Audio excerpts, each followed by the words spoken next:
Hello class 3rd. Today we will start new chapter 2, our environment. And in this chapter we will learn about our environment, pollution and its types, causes and effects of pollution, ways to save the environment. तो environment होता क्या है, इस chapter में आप पढ़ेंगे जो भी कुछ हम अपने आसपास देखते हैं, living thing, non living thing, जो कुछ भी हमें दिखाई देता है वो क्या है, वो है हमारा environment.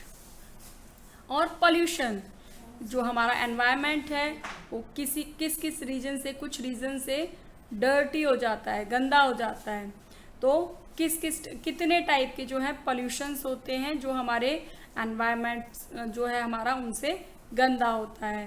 And causes and effects, क्या रीजंस क्या है, कैसे गंदा हो जाता है, कारण क्या है और उसका क्या इफेक्ट होता है पोल्यूशंस का हमारे ऊपर, ह्यूमन बीइंग पर, एनिमल्स पर, सभी लोगों पर उसके क्या इफ़ेक्ट्स होते हैं। And ways to save the environment, क्या तरीके हैं कि हम अपने एनवायरनमेंट को किस तरीके से क्लीन रख सकते हैं, सेव रख सकते हैं। तो इसके बारे में हम लोग पढ़ेंगे इस चैप्टर में। ओके, तो देखिए यहाँ पर दिया हुआ है फर्स्ट स्टेप, आपको यहाँ पर 2 पिक्चर्स दिखाई दे रही है। You have to observe the given picture and identify the picture which shows how the surroundings can be kept clean. आपको दोनों पिक्चर्स को देखना है और उन दोनों पिक्चर्स में से आपको एक पिक्चर आइडेंटिफाई करनी है जिससे हम अपने सराउंडिंग्स को क्लीन रख सकते हैं, साफ रख सकते हैं। तो देखिए आपको फर्स्ट पिक्चर में दिखाई दे रहा है एक बॉय आइसक्रीम खा रहा है और उसने अपना जो आइसक्रीम के बाद जो रैपर है वो कहाँ डाल दिया, साइड में। देखिए ये दिख रहा है ना आपको, रोड के साइड में। तो इस तरीके से आप अपने एनवायरनमेंट को क्लीन रख सकते हैं क्या? नहीं, बिल्कुल भी नहीं। हमें इस जो भी रैपर्स हैं, जो भी आपके जो भी गार्बेज है उसे कहाँ थ्रो करना चाहिए, डस्टबिन में, है ना। और ये देखिए यहाँ पर आप देख रहे हैं नेक्स्ट पिक्चर जो दी हुई है, यहाँ पर एक बॉय है, एक गर्ल है, बीच में डस्टबिन भी बना हुआ है, काफ़ी सारे ट्रीज भी लगे हुए हैं और वो उसको क्लियर भी कर रहे हैं, है ना। और जो भी गंदगी है उसे कहाँ डाल रहे हैं, डस्टबिन में। तो इस तरीके से हम अपने सराउंडिंग्स को क्लीन रख सकते हैं ना।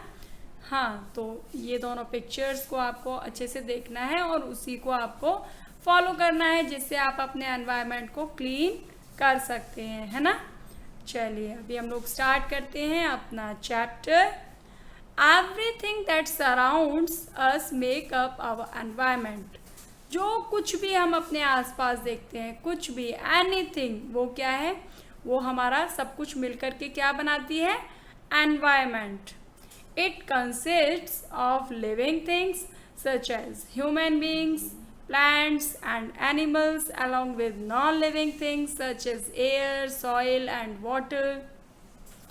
सारी चीज़ें लिविंग थिंग जैसे कि सारे ह्यूमन बीइंग हो गए, प्लांट्स हो गए, एनिमल्स हो गए, इसके अलावा कुछ भी नॉन लिविंग थिंग्स जैसे आइटम आप चीज़ें देखते हो, एयर, सॉइल, वाटर, सब कुछ मिलकर के क्या बनता है, हमारा एनवायरनमेंट, है ना।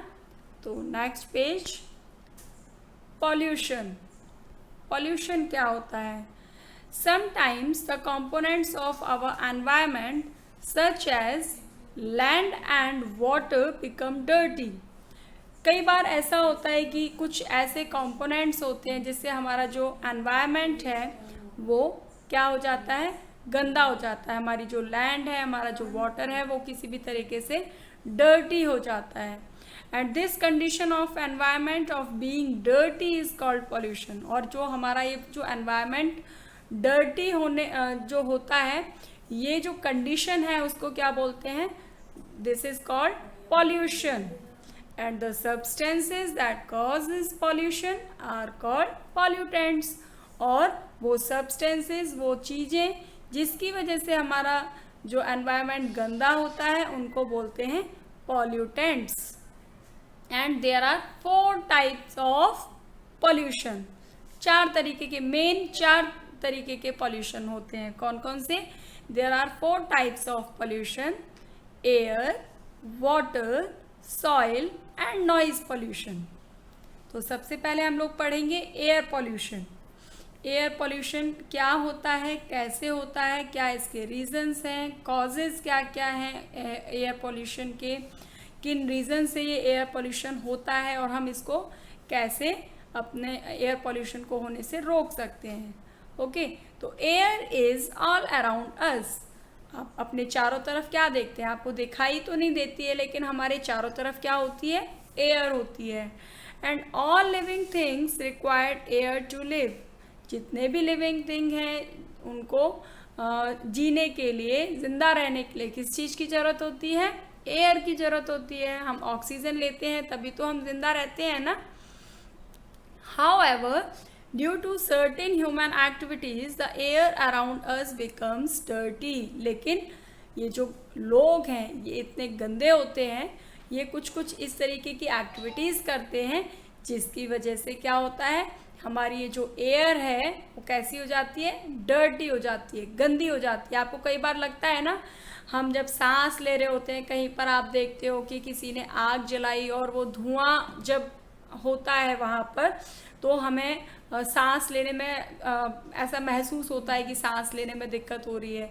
या कई बार आप अपने पेरेंट्स के साथ में अगर मार्केट में जा रहे हो तो आप देखते हो कई सारे व्हीकल्स चल रहे हैं और उनके पीछे से वो गंदा वाला ब्लैक धुआं निकल रहा है, तो आपको ऐसा महसूस होता है कि अरे सांस लेने में बड़ी दिक्कत हो रही है। वो कुछ टाइम का चीज़ होती है, लेकिन अगर रेगुलर इस तरीके से चीज़ें होती हैं और जो एयर है वो डर्टी होती है, तो हमें इसकी वजह से काफ़ी सारी दिक्कतें होती हैं, काफ़ी सारी बीमारियां जो हैं उसको हमें सफ़र करना पड़ता है। As a result the quality of air becomes poor. और इसका रिज़ल्ट क्या होता है कि जो क्वालिटी है एयर की वो कैसी हो जाती है? ख़राब हो जाती है, गंदी हो जाती है। And people suffer from breathing problem. और कई सारे लोग जो हैं उनको सांस की बीमारियां हो जाती हैं, जैसे कि सच एज अस्थमा एंड ब्रोंचिटिक। ये सांस की बीमारियां होती हैं, यानी कि लंबे टाइम तक अगर हम इस तरीके की प्रॉब्लम को देखते हैं, यानी कि हमें सांस लेने में दिक्कत होती है, एयर, हम गंदी एयर को ब्रीथ करते हैं, तो इन सारी बीमारियों से हम पीड़ित हो जाते हैं। कॉजेज ऑफ एयर पोल्यूशन, क्या कॉजेज हैं, क्या कारण क्या है, कैसे होता है ये एयर पोल्यूशन? आपने कभी सोचा है? Yes, burning leaves, garbage, plastic and would. जो आप देखते हैं पत्तियां होती हैं, पेड़ों से पत्तियां इकट्ठी हो जाती हैं, घास इकट्ठी हो जाती है, कचरा इकट्ठा हो जाता है, उसको हम लोग क्या कर देते हैं? कई बार हम उसे जला देते हैं, लेकिन हमें ऐसा नहीं करना चाहिए क्योंकि वो तो ऑटोमेटिक ही डिकम्पोज हो जाता है ना। तो हमें प्लास्टिक, आपको पता है प्लास्टिक को जलाएंगे तो भी वो ख़त्म नहीं होती है। तो ये सारी चीज़ें जो हैं वो क्या करती हैं? एयर पोल्यूशन करती हैं। इनको जलाने से एयर पोल्यूशन होता है। आपने देखा होगा इसको जलाते हैं तो काफ़ी सारा स्मोक, धुआं निकलता है। And smoke let out by vehicles and factories. जो हम लोग रोड्स पर देखते हैं, व्हीकल्स चलते हैं, काफ़ी सारे व्हीकल्स चलते हैं और पीछे से उनके काफ़ी सारा धुआं जो है वो निकलता रहता है। फैक्ट्रीज़ आप देखते हैं, कई बड़ी बड़ी फैक्ट्रीज़ होती हैं। यहाँ आपको साइड में पिक्चर भी दिखाई दे रही है ना, और ये फैक्ट्रीज़ के ये ऊपर से यहाँ से धुआं निकल रहा है ना। एंड बर्स्टिंग फायर क्रैकर्स, आप दिवाली पर देखते हो लोग जो हैं वो काफ़ी सारे क्रैकर्स जो हैं वो जलाते हैं, जिससे काफ़ी सारा पोल्यूशन होता है। स्मोक फ्रॉम फॉरेस्ट फायर, इसके अलावा जो जंगलों में जो आग लग जाती है उससे जो धुआं होता है उसकी वजह से भी एयर पोल्यूशन होता है। अब हम कैसे इसको कंट्रोल कर सकते हैं? हमें ये तो पता है कि इसका जो कारण है, इसका जो रीज़न है वो हम ही हैं, और इसको शॉर्ट आउट भी हम ही लोग कर सकते हैं। तो क्या तरीके हैं जिससे हम इस एयर पोल्यूशन को दूर कर सकते हैं? Ways to control air pollution, क्या क्या तरीके हैं इस एयर पोल्यूशन को कंट्रोल करने के? तो सबसे पहले, grow more trees as they make the air fresh and clean. हमें ज़्यादा से ज़्यादा पेड़ लगाने चाहिए तो आपको पता है हम लोगों ने साइंस में भी चैप्टर में पढ़ा था कि जो ट्रीज़ हैं वो क्या करते हैं, वो आप जो कार्बन डाइऑक्साइड रिलीज़ करते हो उसको वो लेते हैं, ब्रीथ करते हैं और वो वहाँ से उसको ऑक्सीजन हमें देते हैं। और गंदी जो एयर है, गंदी जो गैसेस हैं उसको एब्जॉर्ब करके फ्रेश एयर जो है वो देते हैं। तो हमें ज़्यादा से ज़्यादा ट्रीज़ जो है वो लगाने चाहिए जिससे कि वो हमारी जो एयर है उसको फ्रेश और क्लीन कर सकें। वॉक और use bicycle for shorter distance. ऐसा होता है कई बार आप देखते हो कि आपको थोड़ी दूर मार्केट के लिए जाना है या फिर मम्मी को भी पापा को भी कहीं थोड़ी दूर के लिए भी जाना होता है तो वो फटाफट से बाइक निकालते हैं, कार निकालते हैं और वो थोड़ी दूर पर भी या तो पैदल नहीं चलना चाहते हैं या फिर अगर उनके पास बाईसाइकिल है तो वो उसे भी यूज़ कर सकते हैं, लेकिन वो व्हीकल्स ही यूज़ करना पसंद करते हैं। तो हमें क्या करना चाहिए, या तो हमें पैदल जाना चाहिए या फिर हमें साइकिल हम यूज़ कर सकते हैं अगर हमें थोड़े डिस्टेंस के लिए जाना है। ऐसा तो नहीं है कि हमें बहुत दूर जाना है, हमें 8 किलोमीटर जाना है, 10 किलोमीटर जाना है तो हमें बाइक यूज़ करनी पड़ेगी, कार यूज़ करनी पड़ेगी। लेकिन अगर हमें 2 किलोमीटर 3 किलोमीटर्स तक भी जाना है तो हम दोनों काम हो सकते हैं। हम साइकिल से जाएंगे तो हमारी एक्सरसाइज भी होगी, वॉक करेंगे तो वॉकिंग भी हो जाएगी, है ना, और पॉल्यूशन भी दूर हो जाएगा, है ना। तो आपको अपने पेरेंट्स को बोलना है कि अगर थोड़े डिस्टेंस पर वो जा रहे हैं या आप कहीं जा रहे हो तो आप वॉक करके जा सकते हो या अपनी साइकिल यूज़ कर सकते हो जिससे पॉल्यूशन नहीं होता है ना। And third is do not burn garbage, leaves, plastic and would. जो भी कचरा होता है आपको अपने पेरेंट्स को भी बताना है, मम्मा को बताना है। कई बार ऐसा होता है वो गार्बेज काफ़ी सारा इकट्ठा हो जाता है और उसे वो क्या कर देते हैं, बर्न कर देते हैं, लेकिन उसको बर्न नहीं करना चाहिए। वो सॉइल के अंदर ऑटोमेटिक डिकम्पोज हो जाता है और वो कुछ टाइम बाद खाद भी बन जाता है। आपको पता है वो आपके प्लांट्स के लिए कितना यूज़फुल होता है, वो नेचुरल जो खाद है वो तैयार हो जाता है। तो इसीलिए हमें इनको जलाना नहीं चाहिए।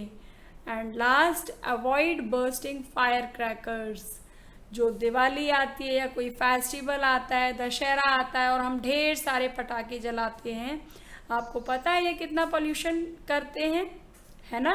तो आपको अब पेरेंट्स के साथ में भी ज़िद नहीं करनी है कि हमें तो क्रैकर्स जलाने हैं, या फिर किसी खास शादियों पर भी हम लोग कई सारे क्रैकर्स जो हैं वो बर्स्ट करते हैं, तो उसको हमें क्या करना है, अवॉइड करना है। और इस तरीके से हम अपनी एयर को क्लीन और फ्रेश रख सकते हैं। तो नेक्स्ट क्लास में हम लोग पढ़ेंगे बाकी के पोल्यूशन। अभी आपको क्या करना है, आज आपको डिफरेंट टाइप के पोल्यूशंस जो हैं वो लिखने हैं नोटबुक में, कितने टाइप के पोल्यूशन होते हैं, और आपको causes of air pollution and ways to control air pollution, इसको आपको राइट साइड के पेज पर लिखना है। और लेफ्ट साइड पर आपको क्या करना है, एयर पोल्यूशन से रिलेटेड, जैसे यहाँ पे आपको पिक्चर दिखाई दे रही है, इस तरीके की पिक्चर्स आपको कलेक्ट करनी है जो एयर पोल्यूशन दिखाती हैं और उनको आपको लेफ्ट साइड में पेस्ट करना है। Okay, bye bye.